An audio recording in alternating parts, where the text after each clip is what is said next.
Pertanyaannya, apakah strategi investasi sektor rotation atau membaca sektor ekonomi dalam penentuan rotasi sektor saham itu merupakan cara yang akurat untuk mengukur prospek saham?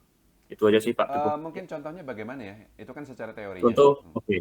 Sebenarnya kan dia ada pembagian kan banyak ya. Ada misal ketika dia full recession, ketika ekonomi full recession, itu kan saham udah masuk bull market tuh. Ya, Nah, katanya sektornya kan teknologi, industrial, basic material, seperti itu Pak Teguh. ya, ya, ya. Nah, sebenarnya kan beberapa teori seperti itu, cuman saya mungkin masih belum yakin apakah itu benar-benar akurat, apakah bisa digunakan untuk membaca prospek apa enggak gitu. Ya, Itu ya, sih ya. Pak. Oke, saya jawab ya.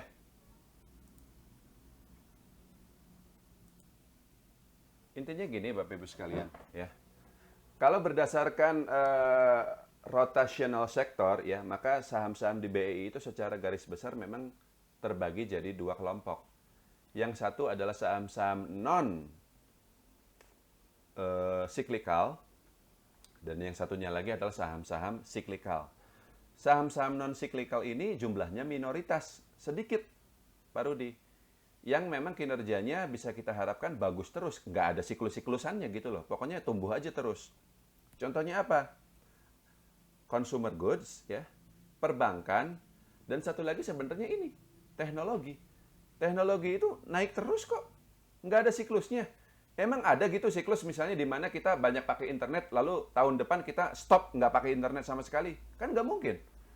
Internet itu, teknologi itu sama seperti consumer sekarang. Kebutuhannya itu sama seperti kita butuh untuk makan, butuh untuk mandi, butuh untuk sehari-hari. Kita nggak bisa lepas dari teknologi saat ini. Nah, jadi tiga sektor itu ya, perbankan. Perbankan juga sama kan, berhubungannya dengan keuangan, perputaran uang, dan seterusnya. Itu kinerjanya bagus terus, meskipun ya kalau lagi ada resesi ya, BNI, BCA, dan kawan-kawan, labanya bisa saja turun. Tapi kalau ekonomi lagi normal ya kinerja mereka labanya naik terus. Ya, consumer good juga sama, dan terakhir adalah teknologi. Meskipun untuk teknologi ini juga harus hati-hati. Tetap Pak Rudi, ya, apakah dengan perbankan BCA dan kawan-kawan itu bagus berarti semua kinerja perusahaan perbankan bagus? Tidak. Ada banyak juga perbankan yang istilahnya kinerjanya nggak bagus. Ya kita jangan beli sahamnya. Bank-bank yang kecil-kecil terutama ya. Termasuk yang dulu sekarang sahamnya udah mati digocap, Bank Banten tahu? BX itu. Itu rugi terus itu. Lalu Bank Bukopin itu juga sama rugi terus. Ya jangan kita beli. Teknologi juga sama. Kalau memang ada kinerjanya bagus ya Telkom, Metro Data, tahu MTDL, itu boleh kita beli. Tapi kalau rugi terus ya kita nggak usah sebut namanya lah perusahaannya lah, ini kok populer sekali. Tapi dia rugi terus gitu, ya jangan kita beli. Meskipun dia teknologi gitu. Hati-hati ya. Nah, lalu ada sektor siklikal. Yang di satu periode bisa booming, tapi di periode berikutnya redup. Ketika booming, sahamnya naik. Ketika redup, sahamnya turun. Nah, menariknya begini Pak Rudi. Kalau kita beli saham-saham consumer goods yang kinerjanya bagus, perbankan yang kinerjanya bagus, itu profit betul dalam jangka panjang. Cuman kalau dirata-ratakan per tahun, profitnya nggak gede Pak Rudi. Kecil dia. Orang selalu bilang BRI bagus nih dalam jangka panjang naik terus. Betul. Anda pegang BRI 3 tahun yang lalu, 5 tahun yang lalu, 10 tahun yang lalu, hari ini pasti cuan. Pasti. Tapi berapa persen cuannya? Mungkin tidak terlalu besar. Lanjut lagi ya. Nah, jadi kalau untuk sektor yang konsisten dalam jangka panjang, itu memang banyak kelebihannya, kinerjanya bakal bagus terus, ya kita nggak usah pusing lah IHSG naik, IHSG turun, pokoknya pasti cuan. Tapi biasanya persentase profitnya itu tidak terlalu besar. 10%, 15% per tahun, atau bahkan kurang dari itu udah cukup bagus lah. Dan tetap ketika misalnya lagi terjadi krisis seperti tahun 2020 lalu, waktu awal-awal COVID, ya kita bisa rugi juga gitu. Jadi tidak ada jaminan kita bakal profit juga. Di sisi lain kalau profit pun profitnya tidak besar. Nah beda ceritanya dengan yang siklikal, Pak Rudi. Kalau Anda pada tahun 2021 lalu beli saham-saham batu bara, 2021 ya, maka pada tahun 2022-nya ketika naik tinggi, udah cuannya gede banget. Beggar, ratusan persen. Begitu. Termasuk kalau misalnya properti ini booming ya, sayangnya sampai sekarang masih belum booming.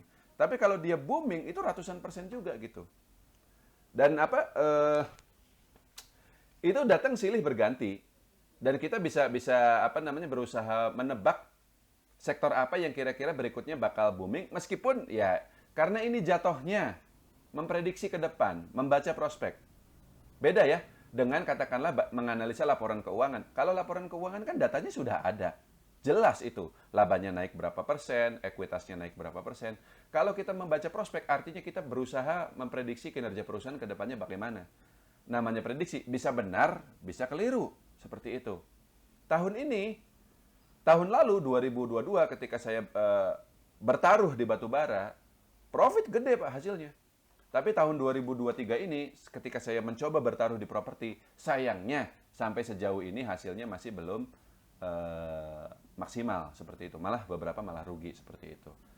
Itu terjadi. Jadi apa kita tidak bisa selalu menang seperti itu. Nah, tapi kalau ini yang saya suka Pak Rudi ya. Waktu batubara kemarin ketika kita prediksi kita benar, batubara booming, profitnya sangat besar, ratusan persen dari saham-saham tertentu. Tahun itu pun average kita hampir profit 70% ya. 2023 ini kita mencoba mengalihkan ke properti dan sayangnya kinerjanya tidak sesuai harapan dan kita tidak berhasil profit dari situ. Tapi apakah kita rugi juga gitu? Rugi 10%, 20%? Enggak. Ruginya kecil aja. Jadi, rotasional sektor ini, ya, di satu sisi, kalau kita profitnya bisa gede banget, tapi kalau kita rugi, harusnya ruginya minimal, karena sejak awal kita beli saham-saham yang memang secara valuasi sangat murah. Dan cara menentukan sektor apa yang akan booming ke depannya, itu salah satunya itu, yang pertama. Yang penting valuasi sahamnya murah dulu. Dulu waktu tahun 2020 dan 2021 ketika saya masuk ke batubara, itu adalah zaman-zaman di mana PTBA, ITMG, PBV mereka masih 0, atau masih 1,2, 1,3 kali, masih kecil-kecil gitu, masih rendah gitu. Belum sekarang sampai udah 2 kali, 3 kali ya PBV mereka seperti itu. Nah, jadi yang penting valuasinya aja dulu. Valuasinya apa, saham sektor apa yang masih murah, lalu kita coba pelajari prospeknya ke depan berdasarkan faktor-faktor pendukungnya. Tadi kan saya bilang properti sebenarnya dulu kita berharap bahwa dia bakal booming, tapi karena melihat perkembangannya, ya kenaikan suku bunga dan lain-lain, ya sayangnya untuk saat ini prospeknya jadi berubah, jadi kurang menarik lagi. Tapi nanti tahun 2024 kita lihat lagi. Kalau suku bunga turun, kalau rupiah stabil, maka bisa itu properti kembali berpeluang untuk booming. Kabar baiknya Pak Rudi, saat ini banyak banget saham-saham yang valuasinya lagi murah-murahnya karena memang sebenarnya meskipun IHSG-nya naik lagi ya, tapi pasar saham kita lagi lesu tahun 2023 ini. Saham-saham sebenarnya lagi pada turun semua. Astra, Telkom itu valuasinya murah semua. Jadi, tugas kita saat ini adalah cukup membaca, memprediksi kira-kira yang mana nih perusahaan mana, ya sektor mana yang prospeknya bakal bagus. Karena murah saja tidak cukup. Kalau misalnya valuasinya murah tapi kinerjanya kurang bagus atau prospeknya kurang cerah, ya nggak akan naik juga sahamnya. Tapi kalau prospeknya cerah, bisa naik, bisa tinggi naiknya seperti itu gitu. Dan itu rutin kita kerjakan setiap hari. Kalau kita masuk saham-saham yang non-cyclical, kita nggak ada kerja itu. Beli selesai, diamin aja. Tapi profitnya tidak maksimal. Nah, kalau misalnya kita mencoba masuk ke sektor-sektor yang rotational itu, berusaha memprediksi nih, abis booming ini, berikutnya booming apa, dan seterusnya. Itu kan repot ya sebenarnya Pak Rudi. Dan tidak ada jaminan juga prediksi kita benar. Tapi itulah yang kita kerjakan. Dan kalau memang betul analisanya, profitnya juga jadi maksimal. Cukup Pak Rudi? Cukup Pak Teguh, makasih Pak Teguh. Lanjut ya.